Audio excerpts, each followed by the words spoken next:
Оскар, дорогой ты мой сынок, сегодня 22 января 2019 год. Ты просишь меня, чтобы я снимал. А что снимать? Что снимать? Сыра. Видишь как? Being focused on the goal. That's what I remember from my childhood. When you're a kid, you know, it's difficult to focus on something. Then you look at your father and you see the goals that he sets, and then he sort of achieved it, and you think, okay, well, that's a good example.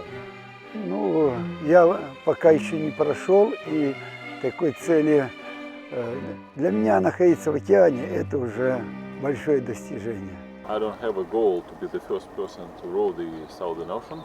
I just would like to be in the Southern Ocean on board of my rowing boats. In one day, actually in 1 hour, Fedor capsized 3 times. He texted me, first of all checking if the communication is still intact. Imagine you're sitting 20,000 kilometers in a nice comfortable office in Moscow, and you're receiving these text messages. It's just, you know, your hair become gray. I said, wow, what can we do? How we can help? 60 knots of wind, and it's 10 meters waves, and you're just praying, hoping that he can storm, you know, he can survive this weather.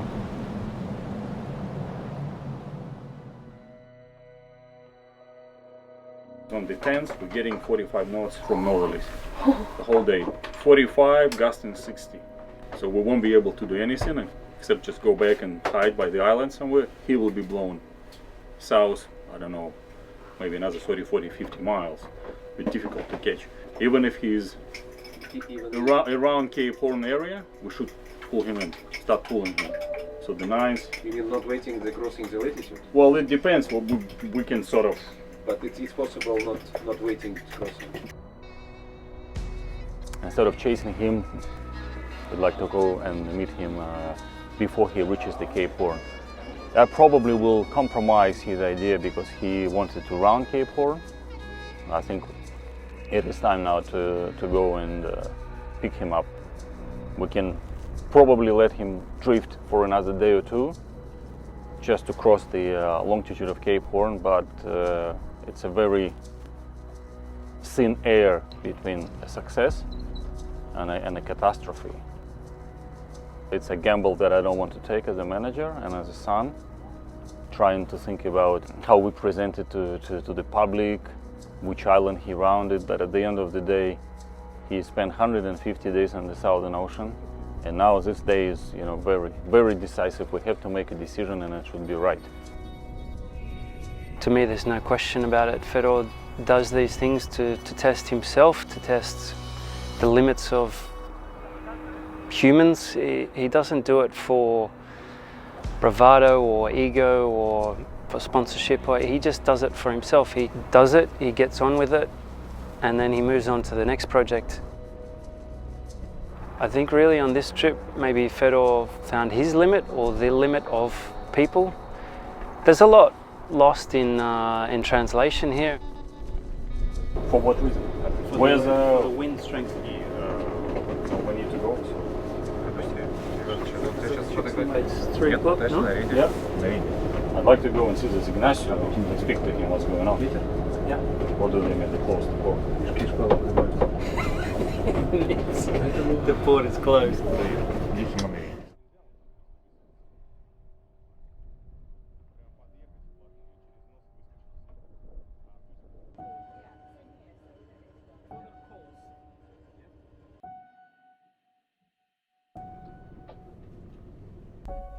And we all of us go to south.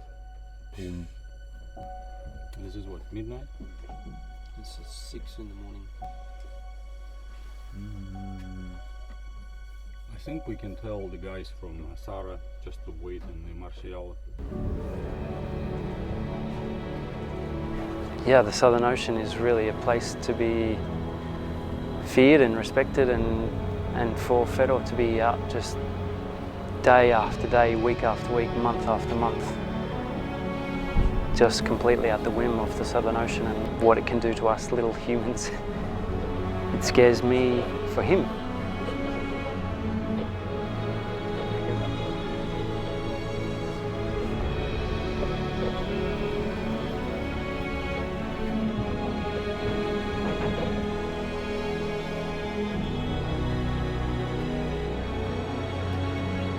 Most of these catastrophic situations, they happen on the descent, when people already kind of not that focused and they're just going down to the base camp. So now from Diego Ramirez and the Cape Horn, that would be the most complicated part.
Big relief, although we are still many hours away from safety and shelter, but the whole team is on board, and it's much more better feeling. What's just going on? It's really cool.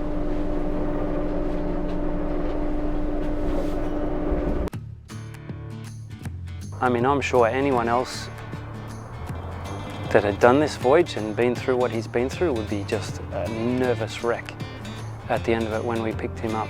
You know, we expected to have to carry him. He hasn't walked anywhere for 150 days. You know, we thought he might just sleep all the way back to Ushuaia. He didn't sleep at all.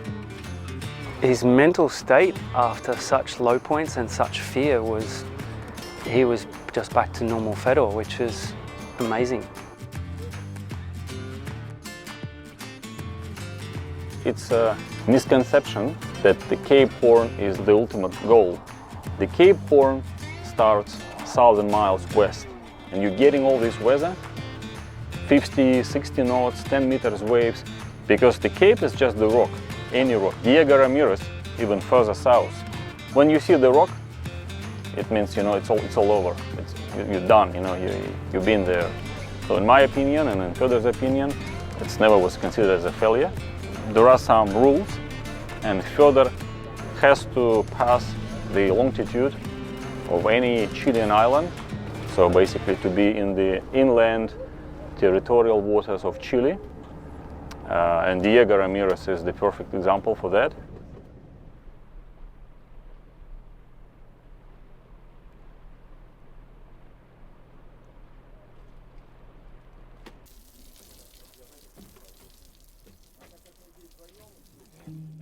When we arrived in Puerto Toro and you know, we'd finally made it safely to land, Fedor said that the death was always near. In those words, that was the literal Russian translation. The death was always near. It was always just here behind him. He was rolled 3 times in the one day, nearly, you know, just over halfway across. And then he was rolled again just a couple of days before we picked him up. And he didn't even mention it. He didn't tell Oscar, he didn't mention it in the blog, he didn't let any of us know that, you know, that was another low point for him. When we asked him about it the other day, he said, oh yeah, Oscar, you know, I didn't mention it, but it's okay, like, like it was nothing. Вот это и есть рай.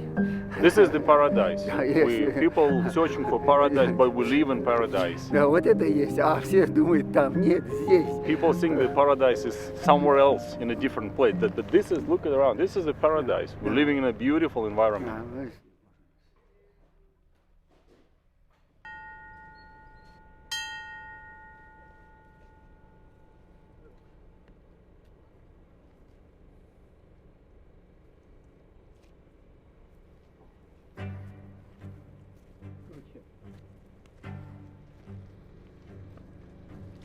Yes, it would be nice. It would be like a cherry on top of the cake to arrive in a day like this.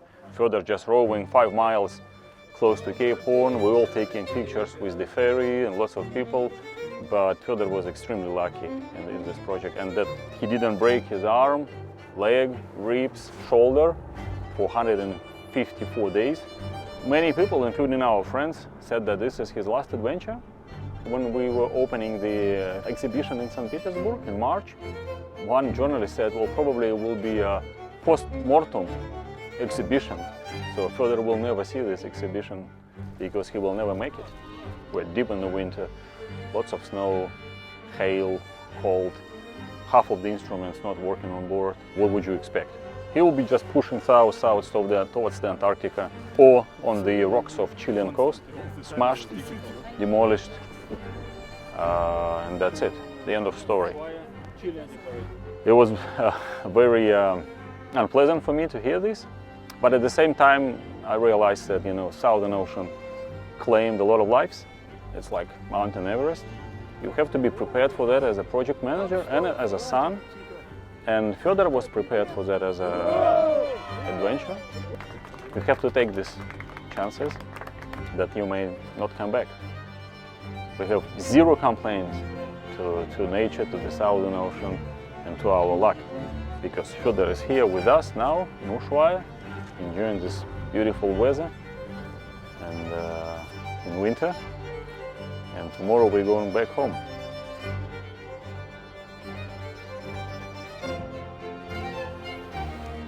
All right.